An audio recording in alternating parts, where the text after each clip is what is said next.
The most common question that I get in all of my classes, and also a question that I had on top of my mind when I was on this communication journey, was that, is it actually possible for me to change or improve the way I speak and communicate? I mean, is it actually possible? Simple answer, yes. But you've got to understand a couple of things. My question for you is, and just answer this in your head, is it possible to change a behavior? The answer is yes, right? Of course you can change a behavior. The way you speak currently is just a series of behaviors. You see, it's funny, when I get my students to break out of their comfort zone and try new behaviors with their voice, they often say to me the following, especially when I go, hey, I want you to play with your mouse. Play with your mouse. I want you to play with your voice with a really high pitch. And I know I sound like Mickey Mouse. It's why I said mouse. But that's, when I get them to do that, they go, oh, Vin, no, I can't do that. That's not natural. That's not my natural voice. And there's this whole idea that they get attached to, and it's the idea and attachment to the natural voice. And if I got you to do the same thing, you'd probably feel kind of ridiculous and stupid, and you'd say, no, Vin, that's not authentic, it's inauthentic. This is where I need you to make a reframe. I need you to reframe the way you think. You've lost your natural voice a long time ago. You lost your natural voice when you were 2 years old.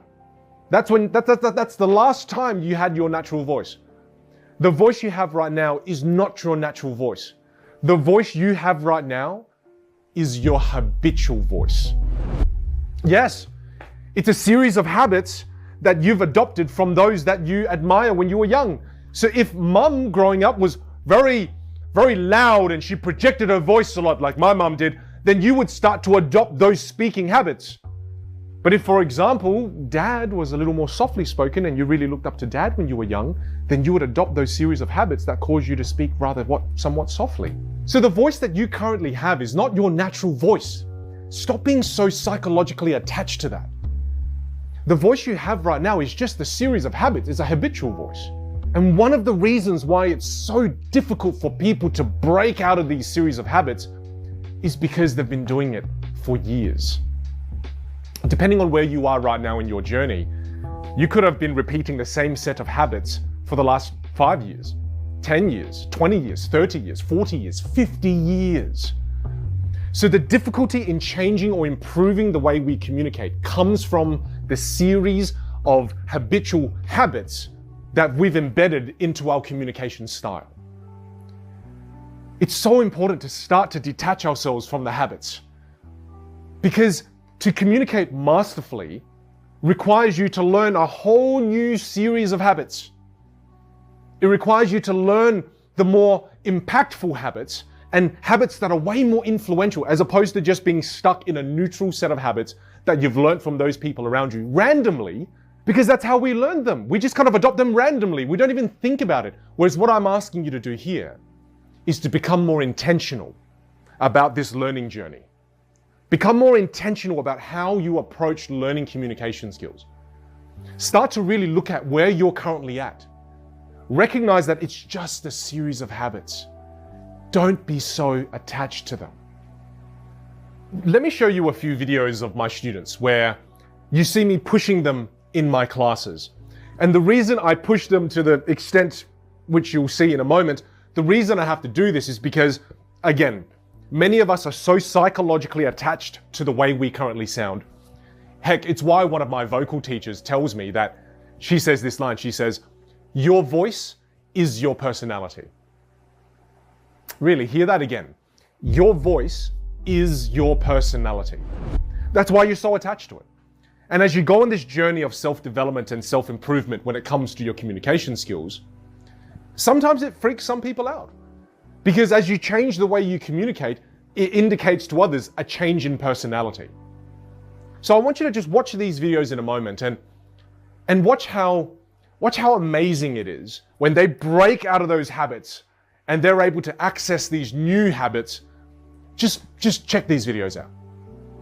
I got out my favorite tumbler. The tumbler was actually a Grey Goose bottle that had been cut off and polished and turned into a tumbler. Right now, I can feel the sweetness and the burn. The sweet burn, baby. Yes.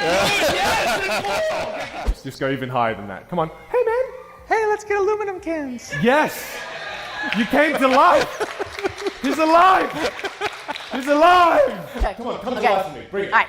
I don't know what I did. I'm like, oh my God, I got my hand in there. I scrubbed it really good. I had the toothbrush. I mean, that thing was spotless. I couldn't figure out, did I miss the wheels? My Good. God. Can you see she's coming to Yeah. life? She's alive now. You're alive. Look, I'm extremely biased, but I find those examples so incredibly inspiring. There's a concept I talk about during my classes, and it's the idea of breaking out of your mold.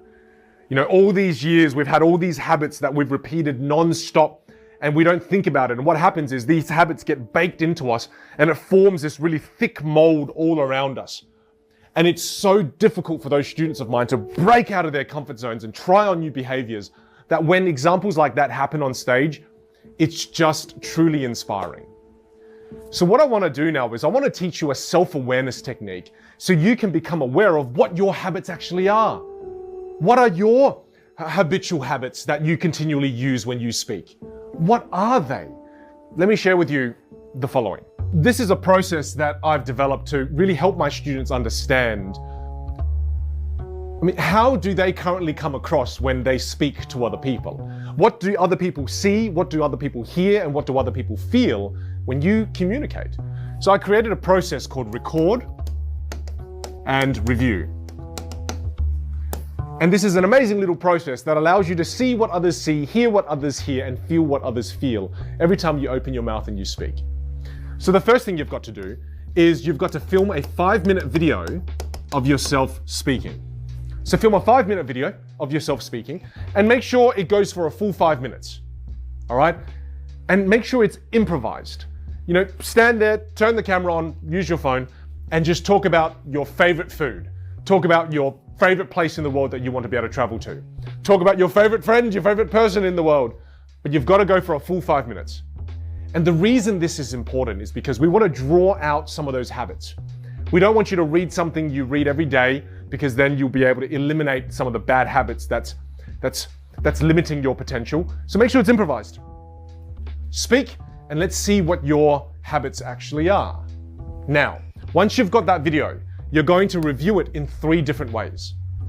First time, grab the video, turn the sound all the way up, press play, turn the phone around, and just listen. Here, you're doing what's known as an auditory review. Just listen to your voice. What are some of the auditory habits that you have? Do you get stuck in a default volume? Are you too quiet? Are you too loud? How about emotion? Is there emotion in your voice? Do you hear happiness in your voice? Do you hear this kind of neutral, sad emotion in your voice? Do you sound frustrated? Start taking notes. How about pausing? Do you pause? Or do you just keep talking and then you always go with a stream of thought and then you don't stop when you're speaking too quickly, and because you don't pause, people have no time to process anything that you're saying? Really start to listen in and take some notes and build self-awareness. What have been the habits that I've collected along the way on my journey when it comes to communication? Next, grab the video. Now this time, put the video on mute. So mute the video, press play, and just look at yourself. You guessed it. This time what we're doing is we're doing a visual review. Just look at yourself. Take notes. You know, do you move your face when you speak? Do you look happy? Do you look grumpy? Do you look frustrated? Do you look angry? Or do you just have a blank face and there's no emotion? Start taking some notes. Do you use body language? Do you use too many hand gestures? Does it distract people from the message? Are there some visual tics? Look, one of mine used to be, I used to fix my glasses like 100 times per hour. Used to drive people mental. Start building some of that self-awareness. What are some of the habits that I picked up along the way that's not serving me? That's a visual review. Now the third time, this time you don't watch it, this time you don't listen to it. I hope you're intrigued. The third time you review it, get the video transcribed. Get the video transcribed. Now, you can use many different services out there in the web, but make sure that when you use or when you get the video transcribed, there's these boxes where they say, would you like us to leave in the sounds that you make? Yes. Would you like us to leave in the filler words that you use? Yes. Non-words, or the sounds that we make, are the sounds that we use to fill the silence with. Our filler words are the words that we use to fill the silence. And so, like, do you know what I mean? And the sounds are, leave them all in. Because when you get the video transcribed, now get a red highlighter, print it out, and then highlight all of your non-words and all of your filler words. These are the sounds and habits that we've adopted along the way because mom makes those sounds, dad makes those sounds, our best friends makes those sounds, our teachers make those sounds. As a result, we've adopted them too. Now, those are terrible for your communication. I'll just give you a sense of it here in this video. I mean, you know, like, if I was, going through the, the key forms of like communication, can you see what it does? It decreases the clarity of my message. It robs me of authority and it robs me of credibility. I want you to go through this process for one reason. To look at the way you currently communicate as just a series of behaviors. Now, if you can really make that reframe, what that should do in your mind right now is make you realize and see that, oh, it's just like any craft. It's just a series of skills that I have to develop. And if I develop those skills and adopt these new behaviors, I can get better at this. And that's exactly where I want you to get to. Because that's all that this is. If you're watching me right now and you compared me to the video that was from 8 years ago, and you go, wow, Vin's changed a lot and if you think this, that, wow, he's such a great communicator, it's just a set of skills. It's just a set of habits and behaviors that I've learned how to use intentionally. I'm not leaving my communication to chance. I'm intentionally learning the habits and skills to be able to persuade, influence others for the better. I'm going to show you a couple more videos where my students have come to me with, they've done this process and they've learned that, oh no, Vin, I've got 3 or 4 really bad habits. Watch what happens when they just stop doing one of the bad habits. So these transformations are not about people changing 20 things about who they are or 20 things about the way they currently communicate. It's about them changing just one thing with their communication skills. Check these videos out. Now, why do you guys think it was important that the signers of the Declaration addressed it to the king? Reason I'm telling you all this is... Okay, you got this, this.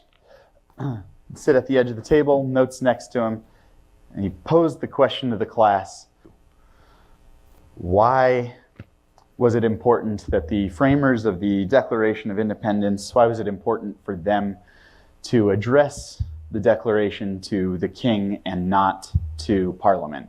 I have a job that I love and a fulfilling work. I really have found that I'm giving back to the world. I was asking myself questions like, what am I giving back to the world? What is it all about? What is the meaning of life? Totally normal questions that one asks oneself after you buy a pair of footwear. As the baseball season progressed, I was not as in tune to my grades as I should be. Good morning and happy Wednesday. Instead of doing a video super late at night, I'm doing it early in the morning. Things are getting better, improving every day. It has taken me a long time to understand that. I'm still struggling, but you got to be willing. Put yourself out there, ask for help, ask for guidance, and the next thing is apply it. Isn't that crazy? They just changed one thing. And it completely changed how they came across. Improving the way you communicate is not about you changing 100 different things about you.